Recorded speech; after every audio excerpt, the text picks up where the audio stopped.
Welcome to All Things Eerie, a collection of spooky tales brought to you by the Nashville Public Library. Here we welcome the unwelcome, try to settle the unsettling, and play host to the undeparted, the undead, and, shall we say, the unreasonable. As we enter the land of shadows and uncertainty, the twilight of your imagination, relax while we pull aside the curtain. Indeed, lift the veil of the secret and unknown. And don't look around too much. It's bad for the nerves. Pull your blanket tight around you and make way for this evening's selection. The story of Tom Walker is a variation on the legend of Doctor Faust, a 16th century magician and astrologer, well known to have sold his soul to the devil for wisdom, money, and power. Washington Irving has here reinvented the tale, setting it in a 1720s New England full of Quakers and Puritans, hypocrites and shysters, speculators and loan sharks, many on a brimstone path to destruction. And now, turn down the lights and join us for The Devil and Tom Walker by the incomparable Washington Irving. A few miles from Boston in Massachusetts, there is a deep inlet winding several miles into the interior of the country from Charles Bay and terminating in a thickly wooded swamp or morass. On one side of this inlet is a beautiful dark grove. On the opposite side, the land rises abruptly from the water's edge into a high ridge on which grow a few scattered oaks of great age and immense size. Under one of these gigantic trees, according to old stories, there was a great amount of treasure buried by Kidd the pirate. The inlet allowed a facility to bring the money in a boat secretly and at night to the very foot of the hill. The elevation of the place permitted a good lookout to be kept that no one was at hand, while the remarkable trees formed good landmarks by which the place might easily be found again. The old stories add, moreover, that the devil presided at the hiding of the money and took it under his guardianship. But this, it is well known, he always does with buried treasure, particularly when it has been ill-gotten. Be that as it may, Kidd never returned to recover his wealth, being shortly after seized at Boston, sent out to England, and there hanged for a pirate. About the year 1727, just at the time the earthquakes were prevalent in New England and shook many tall sinners down upon their knees, there lived near this place a meager, miserly fellow of the name of Tom Walker. He had a wife as miserly as himself. They were so miserly that they even conspired to cheat each other. Whatever the woman could lay hands on, she hid away. A hen could not cackle, but she was on the alert to secure the new-laid egg. Her husband was continually prying about to detect her secret hoards, and many and fierce were the conflicts that took place about what ought to have been common property. They lived in a forlorn-looking house that stood alone and had an air of starvation. A few straggling savin trees, emblems of sterility, grew near it. No smoke ever curled from its chimney. No traveler stopped at its door. A miserable horse, whose ribs were as articulate as the bars of a gridiron, stalked about a field where a thin carpet of moss, scarcely covering the ragged beds of pudding stone, tantalized and balked his hunger. And sometimes he would lean his head over the fence, look piteously at the passer-by, and seem to petition deliverance from this land of famine. The house and its inmates had altogether a bad name.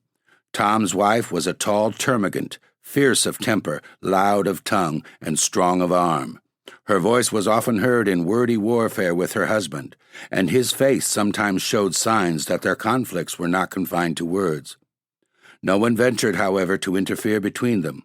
The lonely wayfarer shrunk within himself at the horrid clamor and clapper-clawing, eyed the den of discord askance, and hurried on his way, rejoicing, if a bachelor, in his celibacy. One day that Tom Walker had been to a distant part of the neighborhood, he took what he considered a shortcut homeward through the swamp. Like most shortcuts, it was an ill-chosen route. The swamp was thickly grown with great gloomy pines and hemlocks, some of them 90 feet high, which made it dark at noonday and a retreat for all the owls of the neighborhood. It was full of pits and quagmires, partly covered with weeds and mosses, where the green surface often betrayed the traveler into a gulf of black, smothering mud. There were also dark and stagnant pools, the abodes of the tadpole, the bullfrog, and the water snake, where the trunks of pines and hemlocks lay half drowned, half rotting, looking like alligators sleeping in the mire.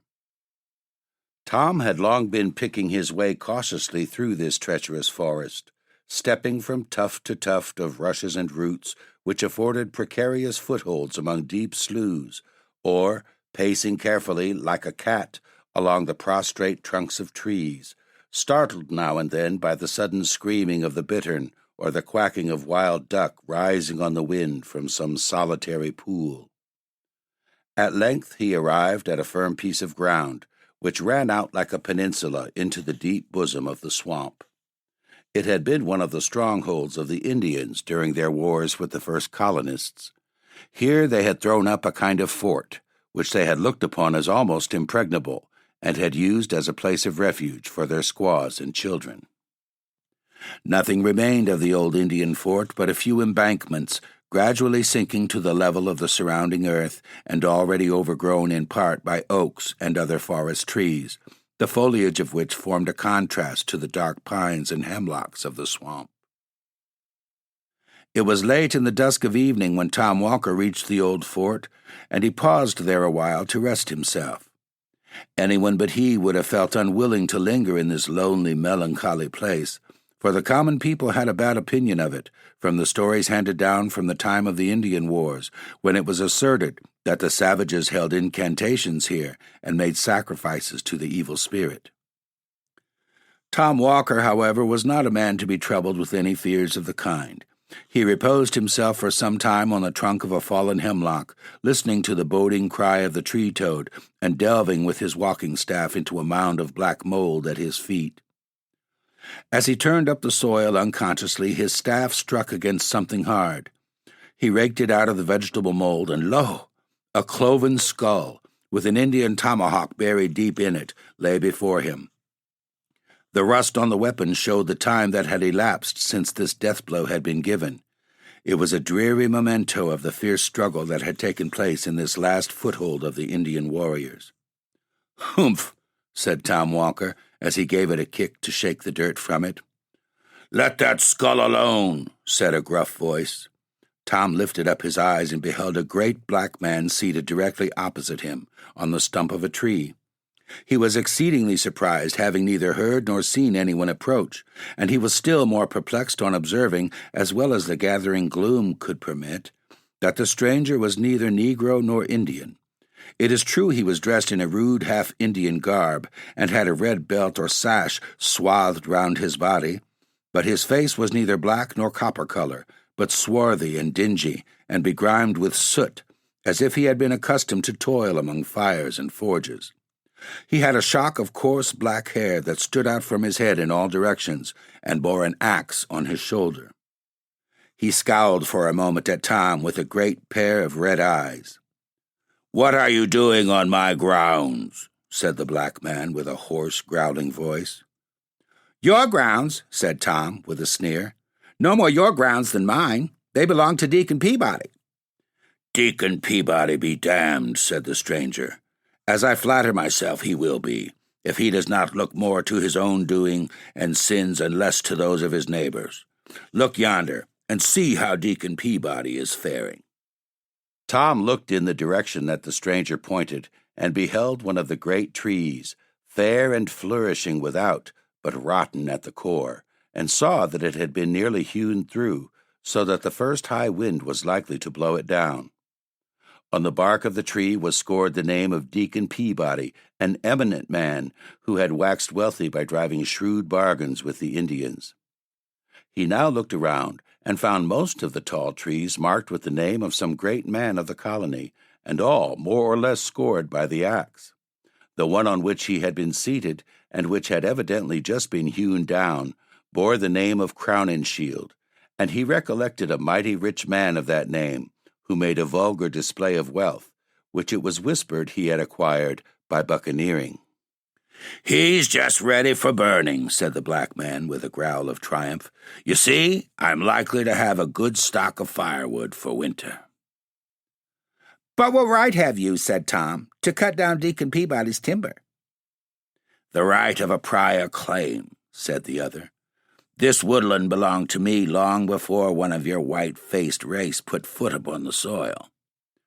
"And pray who are you, if I may be so bold?" said Tom. "Oh, I go by various names. I am the wild huntsman in some countries, the black miner in others. In this neighborhood I am he to whom the red men consecrated this spot, and in honor of whom they now and then roasted a white man by way of sweet-smelling sacrifice. Since the red men have been exterminated by you white savages, I amuse myself by presiding at the persecutions of Quakers and Anabaptists. I am the great patron and prompter of slave dealers, and the grand master of the Salem witches." "The upshot of all which is that, if I mistake not," said Tom sturdily, "you are he commonly called Old Scratch." "The same, at your service," replied the black man, with a half-civil nod. Such was the opening of this interview, according to the old story, though it has almost too familiar an air to be credited. One would think that to meet with such a singular personage in this wild, lonely place would have shaken any man's nerves, but Tom was a hard-minded fellow, not easily daunted, and he had lived so long with a termagant wife that he did not even fear the devil. It is said that after this commencement they had a long and earnest conversation together, as Tom returned homeward. The black man told him of great sums of money buried by Kid the pirate under the oak trees on the high ridge not far from the morass. All these were under his command and protected by his power, so that none could find them but such as propitiated his favor. These he offered to place within Tom Walker's reach, having conceived an especial kindness for him, but they were to be had only on certain conditions. What these conditions were may be easily surmised, though Tom never disclosed them publicly. They must have been very hard, for he required time to think of them, and he was not a man to stick at trifles when money was in view. When they had reached the edge of the swamp, the stranger paused. "What proof have I that all you've been telling me is true?" said Tom. "There's my signature," said the black man, pressing his finger on Tom's forehead. So saying, he turned off among the thickets of the swamp and seemed, as Tom said, to go down, down, down into the earth until nothing but his head and shoulders could be seen, and so on, until he totally disappeared. When Tom reached home, he found the black print of a finger burnt, as it were, into his forehead, which nothing could obliterate. The first news his wife had to tell him was the sudden death of Absalom Crowninshield, the rich buccaneer. It was announced in the papers with the usual flourish that a great man had fallen in Israel. Tom recollected the tree which his black friend had just hewn down and which was ready for burning. "Let the freebooter roast," said Tom. "Who cares?" He now felt convinced that all he had seen and heard was no illusion. He was not prone to let his wife into his confidence, but as this was an uneasy secret, he willingly shared it with her. All her avarice was awakened at the mention of hidden gold, and she urged her husband to comply with the black man's terms and secure what would make them wealthy for life. However Tom might have felt disposed to sell himself to the devil, he was determined not to do so to oblige his wife, so he flatly refused, out of the mere spirit of contradiction.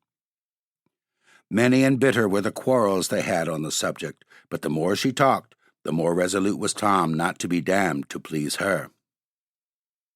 At length, she determined to drive the bargain on her own account, and if she succeeded, to keep all the gain to herself.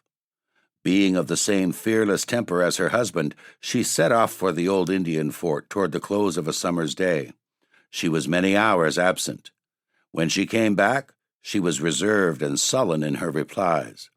She spoke something of a black man whom she met about twilight hewing at the root of a tall tree. He was sulky, however, and would not come to terms. She was to go again with a propitiatory offering, but what it was she forbore to say. The next evening she set off again for the swamp, with her apron heavily laden. Tom waited and waited for her, but in vain. Midnight came, but she did not make her appearance, Morning, noon, and night returned, but still she did not come. Tom now grew uneasy for her safety, especially as he found she had carried off in her apron the silver teapot and spoons and every possible portable article of value. Another night elapsed, another morning came, but no wife. In a word, she was never heard of more. What was her real fate nobody knows, in consequence of so many pretending to know. It is one of those facts which have become confounded by a variety of historians. Some asserted that she lost her way among the tangled mazes of the swamp and sank into some pit or slough. Others, more uncharitable, hinted that she had eloped with the household booty and made off to some other province, while others surmised that the tempter had decoyed her into a dismal quagmire on the top of which her hat was found lying. In confirmation of this, it was said a great black man with an axe on his shoulder was seen late that very evening coming out of the swamp, carrying a bundle tied in a check apron with an air of surly triumph. The most current and probable story, however, observes that Tom Walker grew so anxious about the fate of his wife and his property that he set out at length to seek them both at the Indian fort. During a long summer's afternoon he searched about the gloomy place, but no wife was to be seen. He called her name repeatedly, but she was nowhere to be heard. The bittern alone responded to his voice as they flew screaming by, or the bullfrog croaked dolefully from a neighboring pool. At length, it is said, just in the brown hour of twilight, when the owls began to hoot and the bats to flit about, his attention was attracted by the clamor of carrion crows hovering above a cypress tree. He looked up and beheld a bundle tied in a check apron and hanging in the branches of the tree with a great vulture perched hard by, as if keeping watch upon it. He leaped with joy, for he recognized his wife's apron and supposed it to contain the household valuables. "Let us get hold of the property," said he consolingly to himself, "and we will endeavor to do without the woman." As he scrambled up the tree, the vulture spread its wide wings and sailed off screaming into the deep shadows of the forest. Tom seized the check apron, but, woeful sight, found nothing in it but a heart and liver tied up. Such, according to this most authentic old story, was all that was to be found of Tom's wife. She had probably attempted to deal with the black man as she had been accustomed to deal with her husband. But though a female scold is generally considered a match for the devil, yet in this instance she appears to have had the worst of it. She must have died game, however, for it is said Tom noticed many prints of cloven feet stamped upon the tree and found handfuls of hair that looked as if they had been plucked from the coarse black shock of the woodsman. Tom knew his wife's prowess by experience. He shrugged his shoulders as he looked at the signs of a fierce clapper-clawing. "Egad," he said to himself, "Old Scratch must have had a tough time of it." Tom consoled himself for the loss of his property with the loss of his wife, for he was a man of fortitude. He even felt something like gratitude towards the black woodman, who he considered had done him a kindness.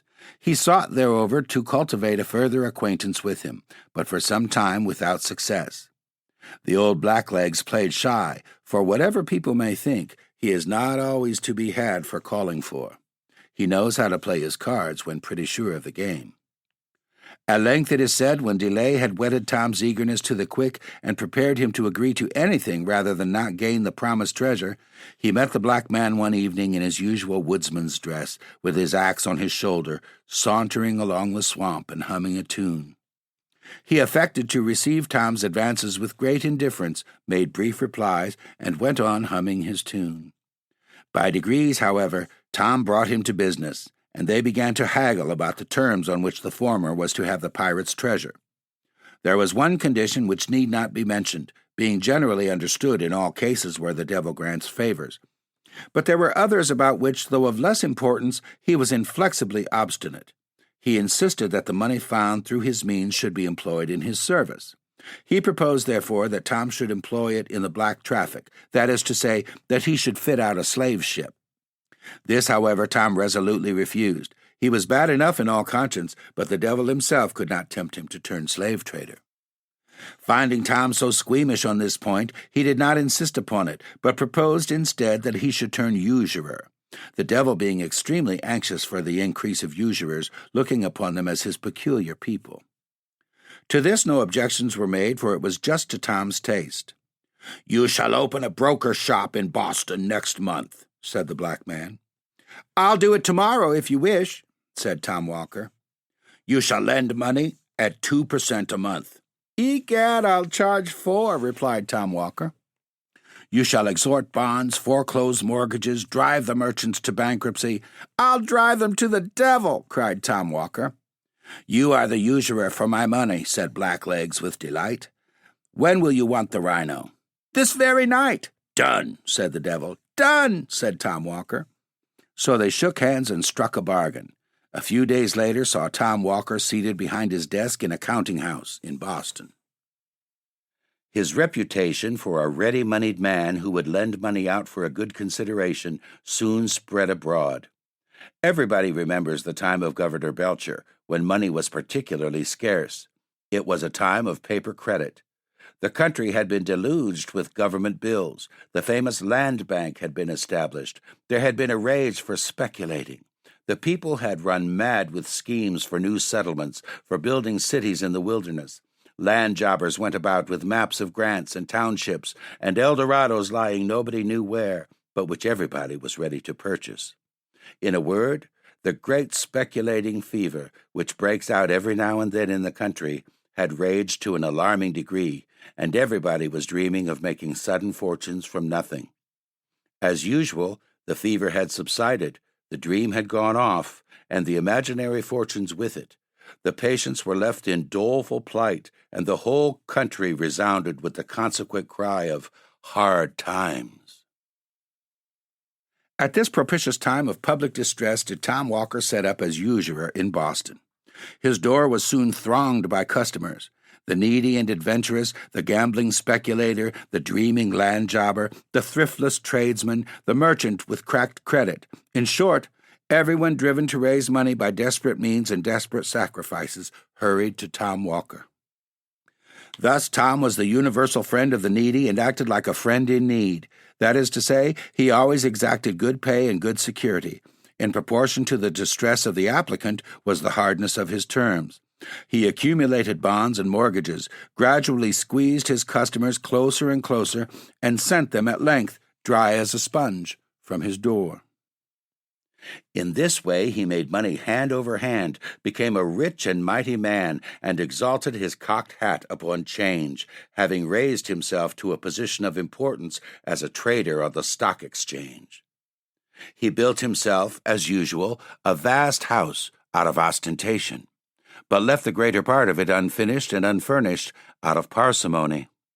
He even set up a carriage in the fullness of his vainglory, though he nearly starved the horses which drew it, and as the ungreased wheels groaned and screeched on the axle-trees, you would have thought you heard the souls of the poor debtors he was squeezing. As Tom waxed old, however, he grew thoughtful. Having secured the good things of this world, he began to feel anxious about those of the next. He thought with regret on the bargain he had made with his black friend, and set his wits to work to cheat him out of the conditions. He became, therefore, all of a sudden, a violent churchgoer. He prayed loudly and strenuously, as if heaven were to be taken by force of lungs. Indeed, one might always tell when he had sinned most during the week by the clamor of his Sunday devotion. The quiet Christians who had been modestly and steadfastly traveling Zionward were struck with self-reproach at seeing themselves so suddenly outstripped in their career by this new-made convert. Tom was as rigid and religious as in money matters. He was a stern supervisor and censurer of his neighbors, and seemed to think every sin entered up to their account became a credit on his own side of the page. He even talked of the expediency of reviving the persecution of Quakers and Anabaptists. In a word, Tom's zeal became as notorious as his riches. Still, in spite of all this strenuous attention to forms, Tom had a lurking dread that the devil, after all, would have his due. That he might not be taken unawares, therefore, it is said he always carried a small Bible in his coat pocket. He had also a great folio Bible on his counting-house desk, and would frequently be found reading it when people called on business. On such occasions he would lay his green spectacles in the book to mark the place while he turned round to drive some usurious bargain. Some say that Tom grew a little crack-brained in his old days, and that fancying his end approaching, he had his horse new shod, saddled and bridled, and buried with his feet uppermost, because he supposed that at the last day the world would be turned upside down, in which case he should find his horse standing ready for mounting, and he was determined at the worst to give his old friend a run for it. This, however, is probably a mere old wives' fable. If he really did take such a precaution, it was totally superfluous. At least so says the authentic old legend, which closes his story in the following manner. One hot summer afternoon in the dog days, just as a terrible black thunder gust was coming up, Tom sat in his counting house, in his white linen cap and India silk morning gown. He was on the point of foreclosing a mortgage by which he would complete the ruin of an unlucky land speculator for whom he had professed the greatest friendship. The poor land jobber begged him to grant a few months' indulgence. Tom had grown testy and irritated, and refused another day. "My family will be ruined and brought upon the parish," said the land jobber. "Charity begins at home," replied Tom. "I must take care of myself in these hard times." "You have made so much money out of me," said the speculator. Tom lost his patience and his piety. "The devil take me," said he, "if I have made a farthing." Just then there were 3 loud knocks on the street door. He stepped out to see who was there. A black man was holding a black horse, which neighed and stamped with impatience. "Tom, you're come for," said the black fellow gruffly. Tom shrank back, but too late. He had left his little Bible at the bottom of his coat pocket, and his big Bible on the desk buried behind the mortgage he was about to foreclose. Never was a sinner taken more unawares. The black man whisked him like a child into the saddle, gave the horse the lash, and away he galloped, with Tom on his back in the midst of the thunderstorm. The clerks stuck their pens behind their ears and stared after him from the window. Away went Tom Walker, dashing down the streets, his white cap bobbing up and down, his morning gown fluttering in the wind, and his steed striking fire out of the pavement at every bound. When the clerks turned to look for the black man, he had disappeared. Tom Walker never returned to foreclose the mortgage. A countryman who lived on the border of the swamp repeated that in the height of the thunder gust he had heard a great clattering of hoofs and a howling along the road, and running to the window caught sight of a figure, such as I have described, on a horse that galloped like mad across the fields, over the hills, and down into the black hemlock swamp toward the old Indian fort, and that shortly after a thunderbolt falling in that direction seemed to set the whole forest in a blaze. The good people of Boston shook their heads and shrugged their shoulders, but had been so much accustomed to witches and goblins, and tricks of the devil, in all kinds of shapes, from the first settlement of the colony, that they were not so much horror-struck as might have been expected. Trustees were appointed to take charge of Tom's effects. There was nothing, however, to administer upon. On searching his coffers, all his bonds and mortgages were found reduced to cinders. In place of gold and silver, his iron chest was filled with chips and shavings. 2 skeletons lay in the stables instead of his half-starved horses, and the very next day his great house took fire and burnt to the ground. Such was the end of Tom Walker and his ill-gotten wealth. Let all griping money brokers lay this story to heart. The truth of it is not to be doubted. The very hole under the oak trees whence he dug Kid's money is to be seen to this day, and the neighboring swamp and old Indian fort are often haunted in stormy nights by a figure on horseback, in morning gown and white cap, which is doubtless the troubled spirit of the usurer. In fact, the story has resolved itself into a proverb so prevalent throughout New England, of the devil and Tom Walker.